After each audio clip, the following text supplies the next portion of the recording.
parece realmente interesante interactuar con ustedes en este tema porque es parte del accionar político de nuestro Frente Amplio, que tiene que ver con empezar a ordenar y tener una visión de todo lo que hemos hecho en los 15 años de gobierno y en particular en el marco de una disputa política con el actual gobierno.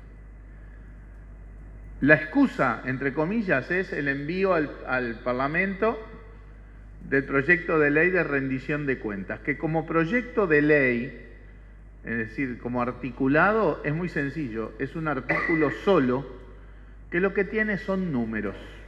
O sea que desde ese punto de vista es el cierre del proceso presupuestal y fiscal de los gobiernos del Frente, del último año de gobierno, o sea que no tiene mayor interés desde ese punto de vista. Si bien, debo decir, que la coalición de gobierno no logró definir aún una posición, porque si no esto ya lo hubiéramos votado en la comisión en esta semana, para definir si va a aprobar o no ese artículo.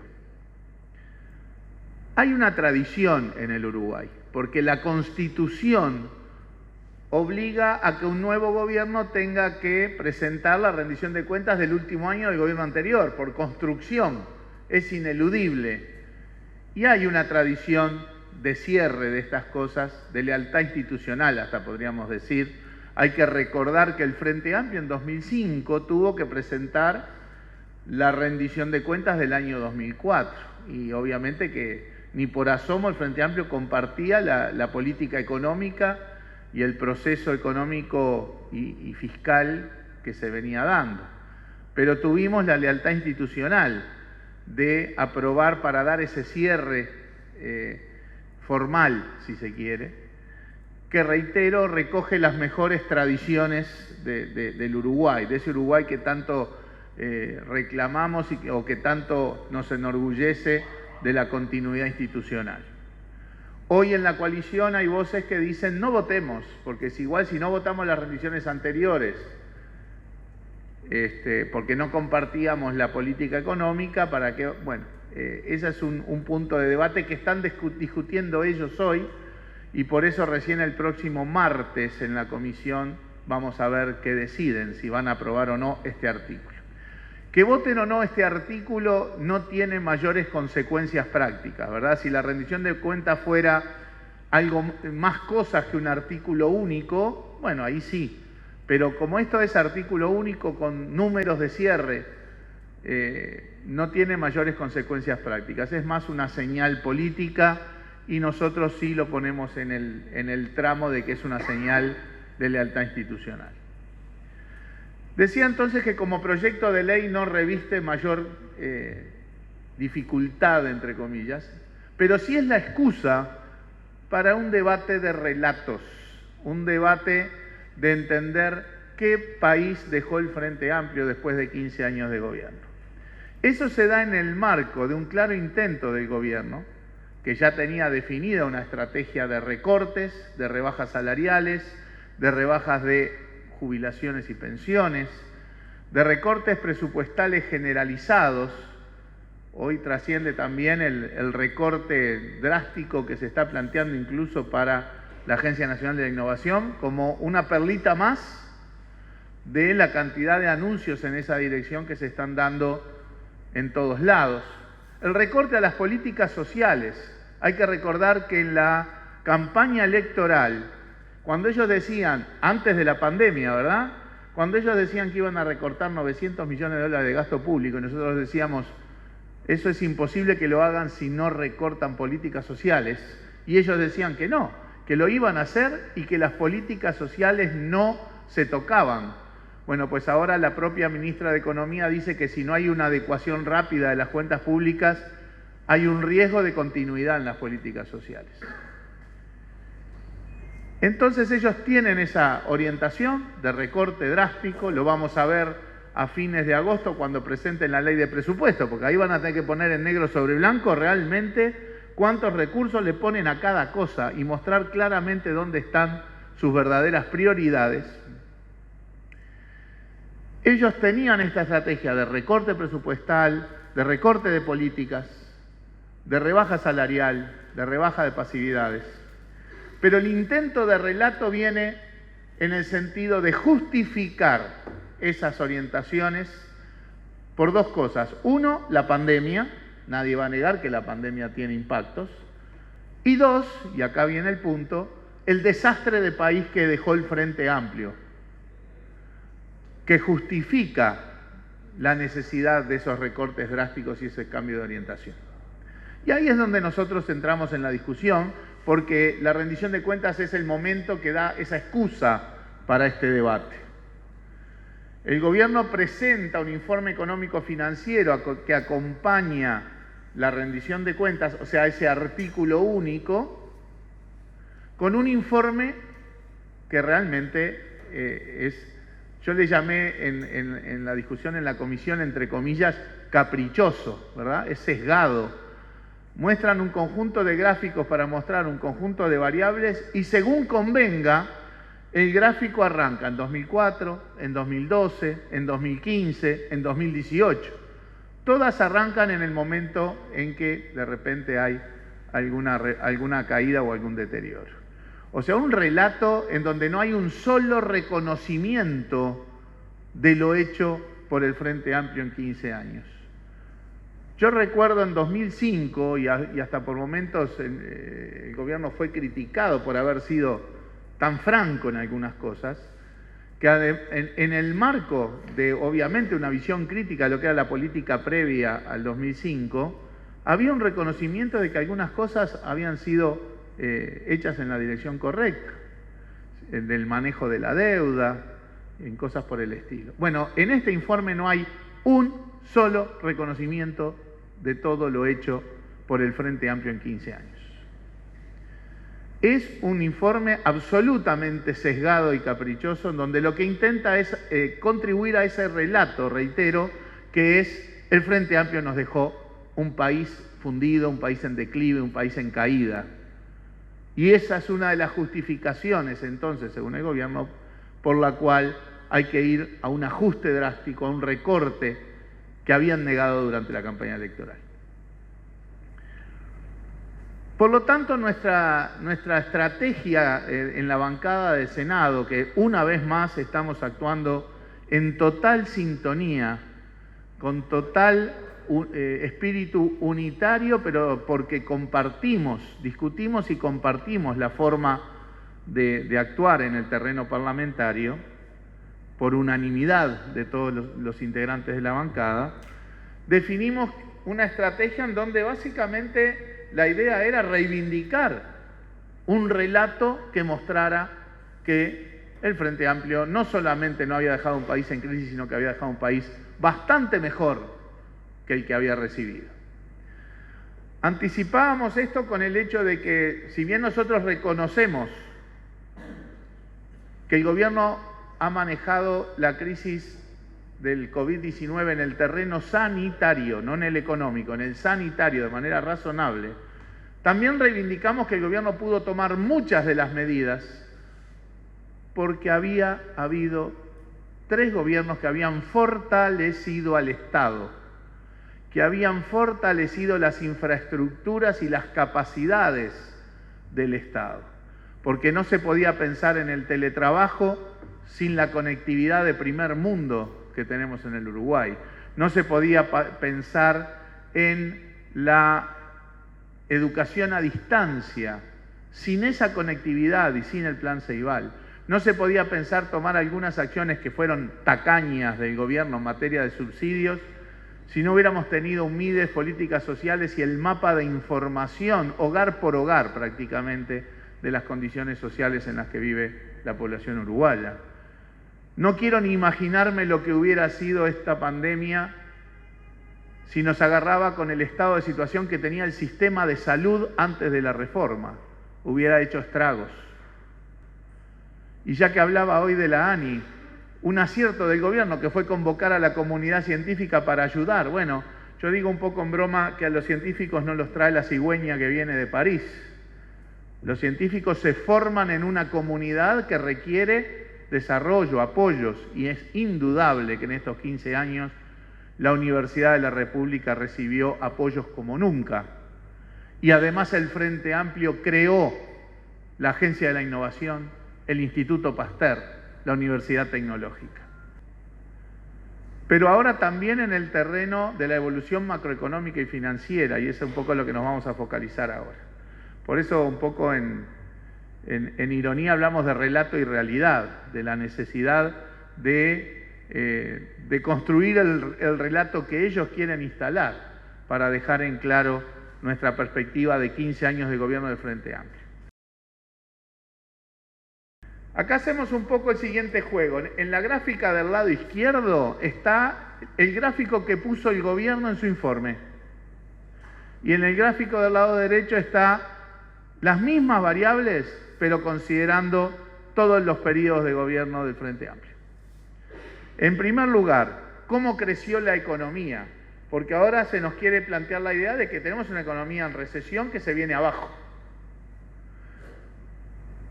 Y ahí se muestran en el gráfico tasas modestas de crecimiento de la economía, que son las que hemos tenido en los últimos años. En los últimos años en donde ha habido un enfriamiento de la economía global y una situación crítica en la región. Argentina y Brasil no tienen crecimientos significativos, y es más, tuvieron periodos de caída desde el año 2011. Y aún así, el Uruguay creció a tasas muy significativas. El gráfico que nosotros agregamos son todos los años anteriores, en donde se ven tasas de crecimiento de la economía muchísimo más altas. En los 15 años de gobierno, el Producto Interno Bruto del Uruguay creció un 80%, una tasa promedio acumulativa del 4% anual. Esa es una primera variable que nosotros mostrábamos como diciendo, bueno, una cosa es arrancar los últimos años para tratar de mostrar el relato de la debacle económica, algo distinto es ver los 15 años de un crecimiento como no había tenido la historia económica del Uruguay durante 17 años seguidos de crecimiento del producto. Seguimos, Blanca, con la siguiente lámina. Lo otro que el gobierno intenta mostrar es que en el manejo fiscal irresponsable lo que estamos haciendo es endeudándonos y que la deuda ha crecido en estos años. Entonces, del lado izquierdo está lo que muestra el gobierno. 4 añitos de crecimiento de la deuda, pero creo que cuando se incorpora el lado derecho de la lámina, que es qué pasó con esta deuda neta desde que el Frente Amplio está gobernando, queda claro que el relato cambia y cambia sustancialmente. Una deuda que subió en los últimos 4 años había bajado drásticamente desde niveles altísimos desde que el Frente Amplio empezó a gobernar. O sea, nuevamente se elige caprichosamente un periodo para mostrar y fundamentar un relato de declive en la economía uruguaya, soslayando lo que fue todo el proceso previo de una mejora impresionante, no solo de los niveles de deuda, sino también de las características de la deuda, porque allá en 2005, cuando nosotros accedemos al gobierno, no solo la deuda era altísima, se debía mucho en el corto plazo, prácticamente todo en dólares, a organismos internacionales que implicaban condicionamientos de política, como el caso del Fondo Monetario. Todo eso cambió. La estructura de moneda hoy es saludable, el perfil de vencimientos es de largo plazo, no hay ahogo financiero, cancelamos rápidamente la deuda con el Fondo Monetario Internacional y los préstamos del BID y el Banco Mundial y CAF de emergencia, que eran préstamos caros. Hoy tenemos una deuda mucho más barata, que pesa mucho menos en el ingreso, en el producto, y que tiene las mejores características desde todo punto de vista. La tercera lámina, porque Blanca me lleva cortito con las láminas, y hace bien, es con respecto al tema del empleo. Ahí no muestran gráfico, pero ahí lo que dicen es que en 2019 se perdieron 10.000 puestos de trabajo. Claro que sí, y eso nos preocupa. Es más, desde el 2015 se perdieron más de 50.000 puestos de trabajo. Es preocupante, claro que sí. Pero para hacer un relato tenemos que ver dónde estamos parados en la perspectiva más larga. Y ahí vemos que en los años previos de gobiernos del Frente Amplio, pasamos desde pasamos a la creación, de 300.000 puestos de trabajo. En los últimos años cayeron entre 50 y 60.000, es cierto, pero para hacer el relato que no sea caprichoso de este tema, ni que hablar que hay que tomar el periodo entero, y es de las cosas que nosotros tenemos que dar el debate y la discusión. Esta es de las cosas más caprichosas que hay en el informe, porque ni siquiera arrancan en 2015, arrancan en el 2018, para mostrar que las condiciones sociales están empeorando de manera drástica. Muestran, ahí ven en el gráfico de la izquierda, que de 2018 a 2019 la pobreza subió de 8,1 a 8,8%. Díganme si no hay una postura sesgada en esta formulación cuando uno ve el gráfico de la derecha, ¿verdad? En donde la pobreza, cuando el Frente Amplio empezó a gobernar, rondaba el 40% y bajó todos los años hasta el año pasado, hasta el 2018, y hoy está en 8,8, o sea, abajo del 9%. Bueno, a partir del gráfico de la izquierda y del relato que hace el gobierno, la ministra dice que acá hay un empeoramiento en las condiciones sociales brutales, porque la pobreza subió del 8,1 al 8,8, soslayando por completo, ignorando por completo la brutal mejora en temas de bienestar y equidad que hubo desde el año 2005 en adelante. Estos son algunos ejemplos de cómo con solo comparar los gráficos completos de los tres gobiernos del Frente Amplio versus lo que caprichosamente ponen en el informe económico y financiero de la rendición de cuentas, queda claro que ahí hay una intención clara de mostrar un país en declive, un país cayendo, un país fundido, ¿verdad? Como si continuara la campaña electoral, pero sobre todo integran este discurso de país fundido, sumándolo a la pandemia, para procurar trasladarle al Frente Amplio la responsabilidad de lo que ellos están haciendo hoy. Brutales recortes en los presupuestos, brutales recortes en las políticas públicas, debilitamiento del Estado, caída de salarios, caída de pasividades. Vamos ahí va. Nosotros decimos, bueno, el gobierno dice una cosa y nosotros decimos otra, pero no, resulta que no es tan así. El gobierno, según con quién hable, dice una cosa o dice otra, porque a los uruguayos le enfatiza esta idea del país que se cae a pedazos, pero cuando sale a los mercados internacionales a buscar financiamiento, hace una presentación en la que muestra las enormes fortalezas en todos los terrenos que tiene el Uruguay. Fortaleza institucional, política, social, también fortaleza macroeconómica, fortaleza financiera. La ministra el otro día en comisión tuvo el tupé de decir que todas esas fortalezas eran previas al gobierno del Frente Amplio. Nosotros no somos de la idea de que los países se refundan cada 5 años. El Uruguay no arrancó en 2005. Reconocemos cuestiones históricas. Hay tradiciones en lo institucional, en lo político, en lo social que el Uruguay trae de larga data. No tenemos ningún inconveniente en reconocer eso. Pero desconocer lo que ha sido un proceso de fortalecimiento de las políticas del Estado y de los resultados del Uruguay, del país, de la sociedad, en los gobiernos del Frente Amplio, es, por decirlo menos, entre comillas, caprichoso. Porque el Uruguay débil que agarramos en 2005, en lo macroeconómico, en lo financiero, en lo social, en lo comercial, ha cambiado drásticamente en estos 15 años. Y por lo tanto, en todos los terrenos podemos mostrar que el Frente Amplio entrega a un país 15 años después con mucho más bienestar, mucho más equidad y mucho más derechos que el gobierno que tomó. Y quiero concentrarme en lo que es la discusión misma del tema de la cuestión de la rendición de cuentas, que tiene que ver con la fortaleza financiera, porque el gobierno hoy tiene como caballito de batalla una variable que es el déficit fiscal. Nadie desconoce la importancia del déficit fiscal. Nuestros gobiernos fueron los primeros en decir que teníamos preocupación en ese terreno y que teníamos que reducir el déficit. Ahora, mirar solo el déficit como sinónimo de fortaleza financiera es un error de todos los calibres.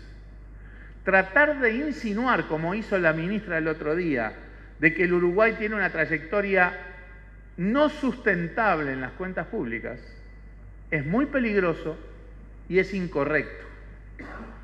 Muy peligroso además porque yo no me imagino que si se dijera esto a los inversores internacionales estuvieran prestando como le prestan al Uruguay en todos estos años en muy buenas condiciones financieras.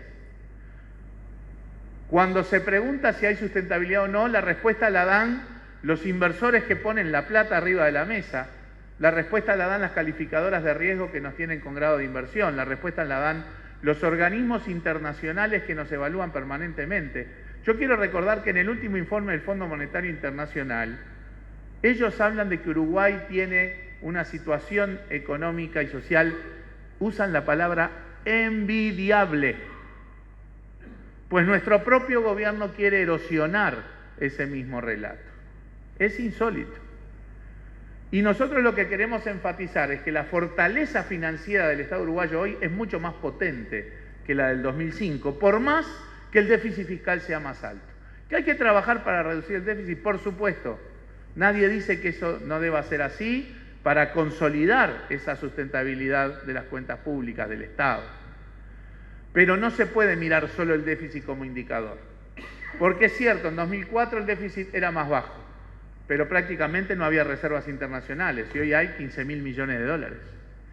Porque la deuda bruta superaba el 100% del producto y hoy está 35 o 40 puntos más abajo. Porque el sistema financiero, que siempre fue el epicentro de las crisis, hoy nadie lo nombra, porque funciona perfectamente, no genera problemas adicionales, al contrario, en todo caso puede ser parte de la solución, porque logramos consolidar un sistema financiero que es líquido, que es sólido y no gaseoso como era en el 2004, con 4 bancos privados cerrados, con un banco público fundido. Es decir, todas las variables financieras hoy potencian esa fortaleza y no puede mirarse solo el déficit como un indicador de debacle, de desastre, porque desconoce lo que es todo el marco macroeconómico y financiero que tiene el Uruguay y que le permite seguir siendo muy bien percibido en todo el mundo. Sigamos, Blanca.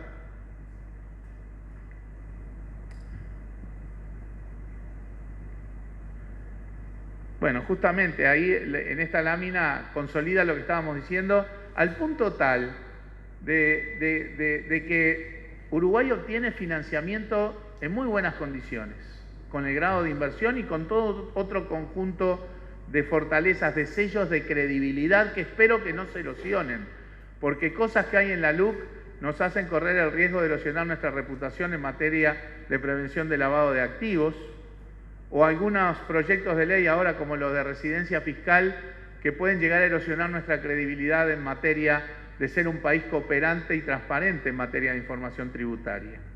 Pero el Uruguay es bien percibido. El Frente Amplio había dejado precontratados con los organismos internacionales préstamos de contingencia, o sea, para usar cuando haya alguna contingencia imprevista, como el caso del COVID, por supuesto, por más de 2.000 millones de dólares. El gobierno ya desembolsó más de 1.000 de esos préstamos. Y además salió al mercado, como decíamos hoy, y recogió fácilmente 1.500 millones de dólares más. O sea, cuando se habla del financiamiento para atender la pandemia, en donde Uruguay lamentablemente está en los últimos lugares del ranking mundial en cuanto a cuánto esfuerzo está haciendo el Estado en materia financiera para combatir la pandemia.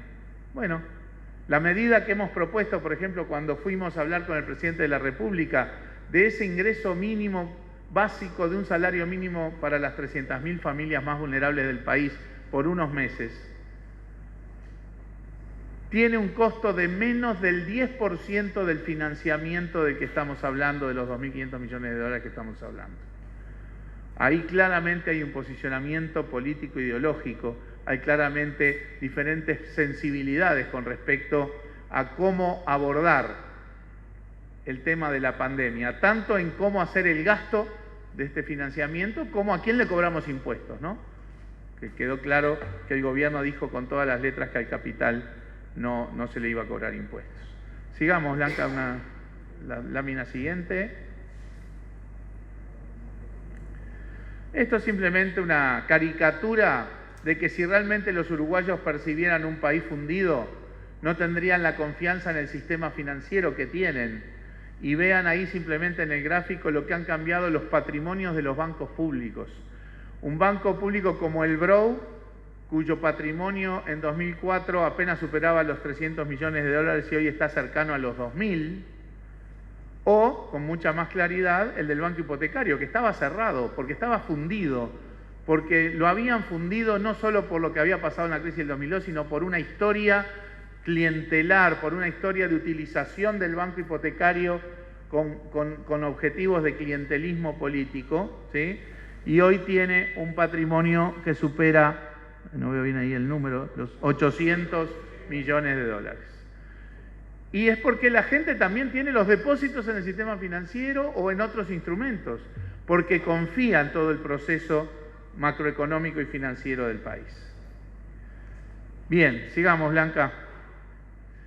Hasta aquí el planteamiento en el terreno macroeconómico, financiero, de este intento de relato caprichoso y sesgado, funcional a tratar de justificar y echarle la culpa al Frente Amplio de todo el corte y el ajuste que el gobierno está haciendo. Le paso ahora entonces la palabra a Daniel.